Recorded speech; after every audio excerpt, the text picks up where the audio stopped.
Hello, hello, je suis ravie de vous retrouver pour cette guidance Oracle Astro des Béliers et Ascendant Bélier pour le mois d'octobre. Il est bien évident que on rentre dans la saison de la Balance, c'est une saison importante pour vous parce que la Balance est votre signe complémentaire. Donc, la Balance est positionnée dans votre maison 7. Actuellement, il y a le Soleil jusqu'au 23, où là, le Soleil va passer en Scorpion dans votre maison 8, la maison de la transformation.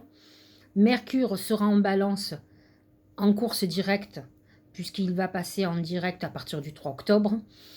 Et là, on est dans des époques où on réfléchit sur une association, sur le couple, sur peut-être toutes les valeurs du couple. N'oublions pas qu'il y a une pleine lune le 9 octobre qui va opposer le soleil au bélier, donc qui est dans votre signe, à 16 degrés, et qui va vous amener, qui va mettre en lumière les relations, le couple.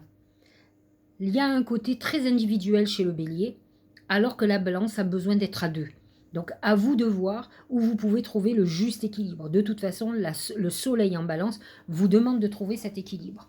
L'opposition soleil-balance, bélier, c'est l'opposé entre la paix et la guerre. Donc à vous de voir comment peser le pour et le contre, où aller, et trouver une juste harmonie pour ne pas rentrer dans des conflits stériles.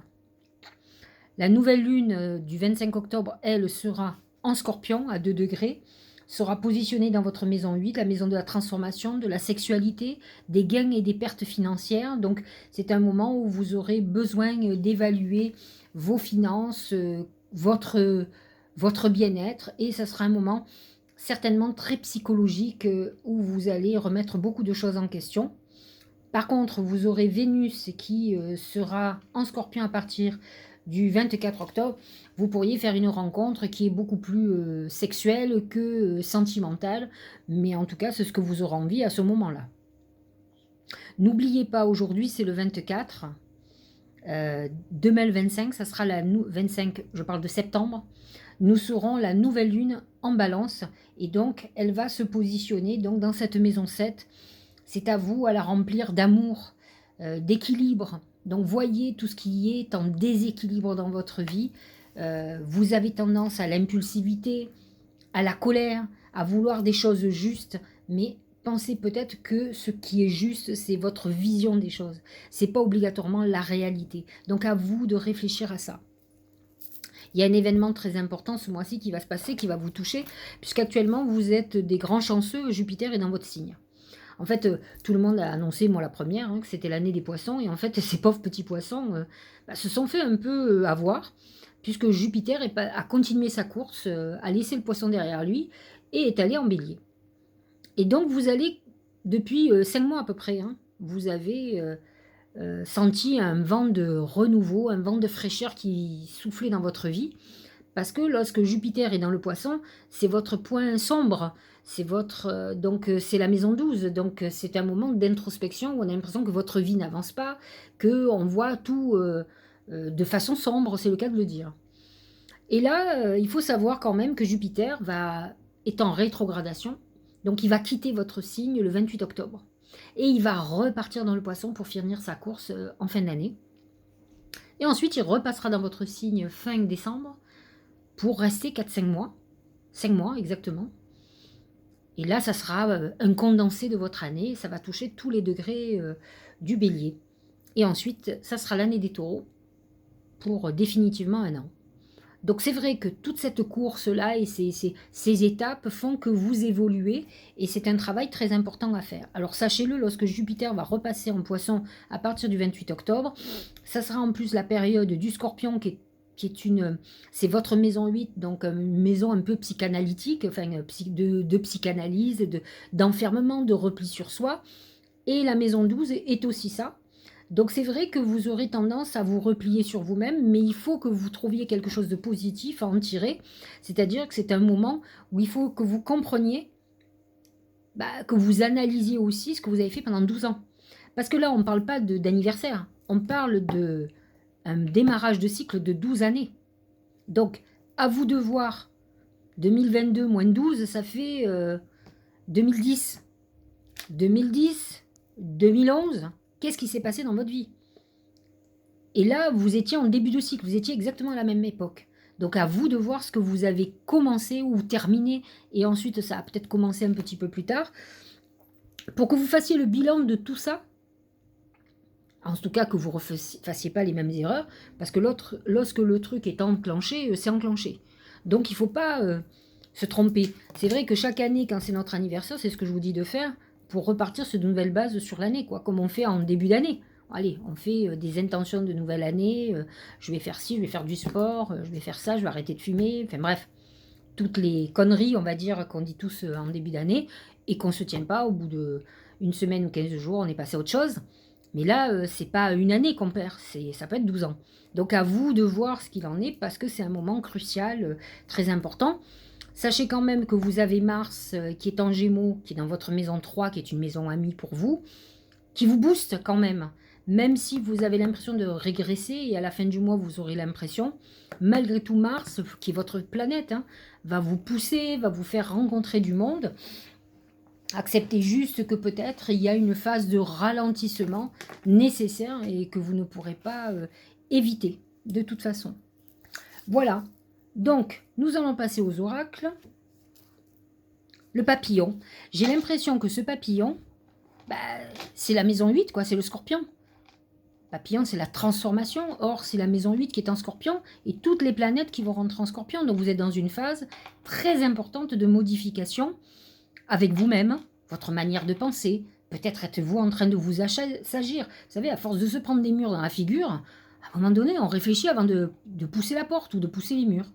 Et ça, c'est un gros problème de bélier. Leur problème, c'est l'impulsion. Ce sont des passionnés qui oublient de réfléchir.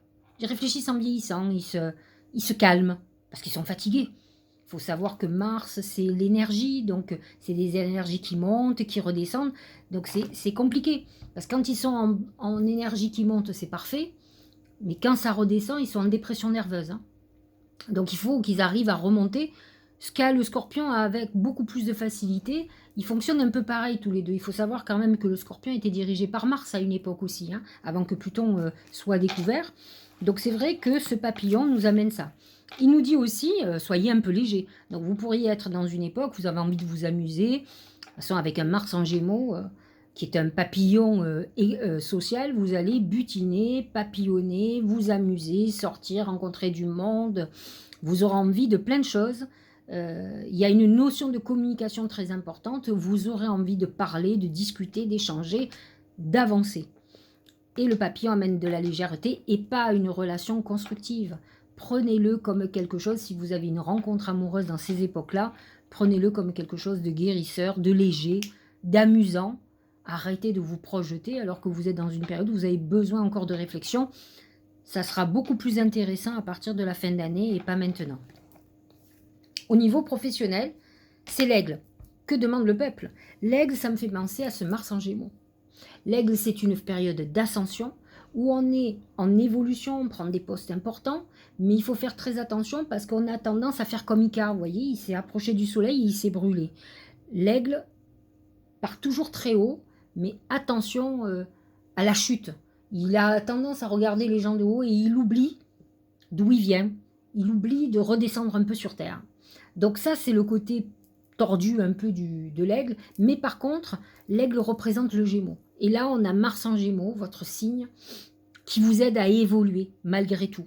Donc, certains béliers vont être beaucoup plus dans des périodes introspectives, d'autres peuvent le faire aussi, mais il n'empêche qu'ils vont continuer à avancer. Alors, on peut être dans des périodes introspectives au niveau amoureux, et d'un autre côté, évoluer professionnellement, mettre toute l'énergie que l'on a dans le professionnel, et ça va marcher. Donc là, on est dans le travail, et dans les travails, on voit qu'on évolue.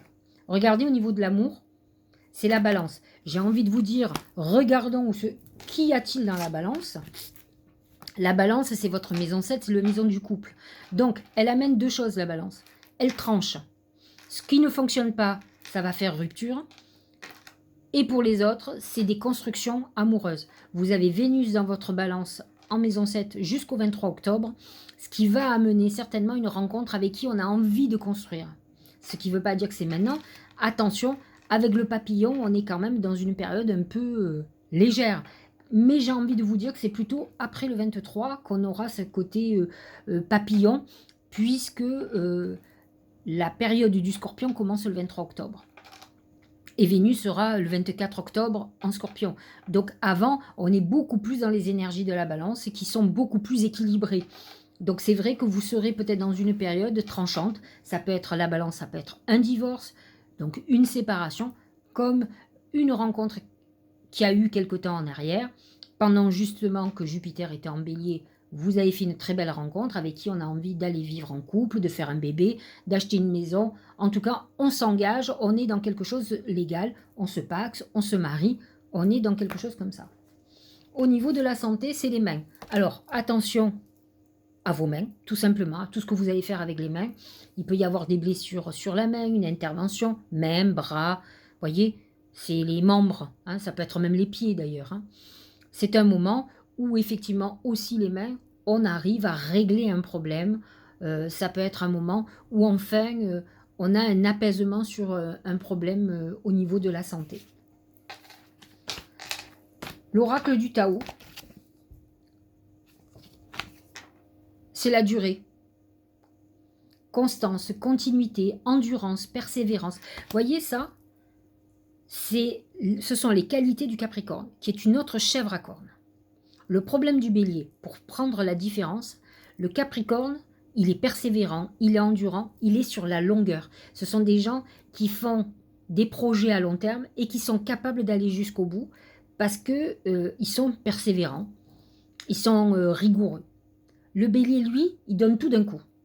Il est très bon sur la courte durée où il va mettre une énergie folle, mais pas sur des trucs qui durent, il s'épuise. Il oublie même ses objectifs. Donc là, on vous dit, attention, il va falloir être endurant, il va falloir être constant. Il faut arrêter d'être éparpillé et accepter le temps. Maturité. Le Bélier, c'est un signe d'impulsion parce qu'il est le premier signe du zodiaque. Il est l'éveil. Vous savez, comme le bébé qui pleure, qui vient de se réveiller. Il n'est pas... C'est l'inverse de la maturité. Le Capricorne, c'est la vieillesse. Donc c'est la sagesse et la maturité. Là, on est dans l'inverse et on vous demande d'être un petit peu plus mature face à certaines situations pour ne pas vivre une instabilité permanente. C'est ça en fait le problème. Renforcement, stabilité, engagement profond. C'est ce que dit la Balance tout à l'heure au niveau de l'amour. Il va falloir vous engager, autrement vous allez vivre un tumulte permanent, un chaos, une instabilité permanente. Et c'est peut-être ce dans quoi vous êtes. Le papillon ne vous aide pas à vous stabiliser, de toute façon. Allez, le plongeon. Courage, élancez-vous, une réalité pleine de promesses vous attend. Le bélier est impulsif, il a l'élan, il est audacieux. Donc c'est vrai que ce Jupiter en bélier que vous avez jusqu'à la fin du mois quand même d'octobre va vous aider à continuer à aller de l'avant. Et ce Mars en Gémeaux aussi. Donc vous avez quand même, pour certains béliers ascendant bélier, une période où vous allez aller de l'avant. Je vous l'ai dit tout à l'heure, vous avez aussi l'aigle qui vous aide à évoluer. On est dans une période constructive quand même. Mais pour certains béliers et ascendant bélier, il y aura ces moments de flottement, des moments où on est en introspection, où on est moyen. Ça dépend de ce que vous venez de vivre dans votre vie. N'empêche qu'il y a quand même, par exemple pour les derniers décans, Pluton est en Capricorne, il est en désaccord complètement avec le dernier décan des béliers. Donc selon les décans où vous êtes, vous n'aurez pas les mêmes situations que les autres. Vous comprenez? Donc par exemple, pour les derniers décans, ceux qui sont presque taureaux, ça peut être une période un peu difficile. Le deuxième oracle, c'est oser. C'est l'audace, c'est le même exactement, ça veut dire exactement la même chose. Oser, c'est être audacieux. Miser sur la chance, prendre des risques, c'est le bélier. Sauter à pieds joints sur une occasion. On vous dit, il y a des portes qui vont s'ouvrir, il y a des opportunités. Mars en Gémeaux va vous ouvrir plein de portes jusqu'à mi-mars. Sachez-le. Profitez encore que Jupiter est dans votre signe pour avancer, pour mettre des choses en route, parce qu'après, pendant 2 mois, il est beaucoup moins puissant. Alors, vous aurez toujours Mars, bien sûr, mais Jupiter en Poisson va vous faire retourner, je vous l'ai dit, dans votre zone d'ombre. Donc, ça, vous aurez beaucoup moins d'énergie. Vous allez avoir un moment de flottement. C'est là qu'il va falloir être persévérant, ne pas lâcher en vous disant, allez, ok, elle nous a dit 2 mois. Après, Jupiter repart dans mon signe fin décembre. Et là, je vais... Donc, faites tout ce que vous avez à faire et ne perdez pas pied. Rappelez-vous, chaque fois que vous perdez un peu, vous vous rappelez qu'astrologiquement, il n'y a rien d'anormal. D'accord? Et faites avec le temps, on vous l'a dit, c'est la durée. Parce que vous n'êtes pas bon sur la durée, vous oubliez qu'il faut le temps au temps. Lâcher prise. Hein. Eh ben, on y est pour continuer. Cette chose à laquelle tu t'accroches, oui, celle-là même, qui vient te traverser l'esprit, il est temps de la lâcher, de la laisser glisser, de desserrer ton emprise, de laisser la vie te guider vers ce qui est juste. On est encore dans le côté balance, hein, ce qui est juste. Respire et lâche. J'espère que j'ai été claire pour vous. Vous avez vu que, de toute façon, selon les décans, vous n'aurez pas les mêmes choses selon les planètes où elles se trouvent, c'est normal. Donc il y a certains qui vont se reconnaître dans certaines choses. On sent bien quelque chose de très différent. Anna, ils sont en pleine phase d'évolution. Si votre vie amoureuse ne va pas, mettez tout le paquet sur le professionnel. Vous êtes dans une période hyper intéressante. Pour les autres, c'est une phase de construction. Et il y en a d'autres, honnêtement, ils vont être en période un peu de dépression. Et c'est dommage, parce qu'ils ont plein d'opportunités, eux aussi, qui vont se présenter. Et tout dépend de l'état d'esprit que vous êtes. Voilà, chers amis Bélier et ascendant Bélier, je vous souhaite un bon mois d'octobre. Profitez des bienfaits de Jupiter et de Mars pour vous. N'oubliez pas de liker, de faire un petit commentaire, de partager ma vidéo si vous appréciez mon travail et de vous abonner, bien entendu. Comme ça, vous serez averti tout le temps. Là, vous voyez, c'est le 24. Pour une fois, je serai en avance. Je vais faire tout. Je travaillerai s'il faut jusqu'à ce soir, mais... tout le monde aura ses signes parce que je pars en salon et que je n'aurai plus le temps de faire des vidéos parce que je vais être saturée pendant 7 jours. Donc, voilà. Je vous dis à bientôt. Je vous embrasse.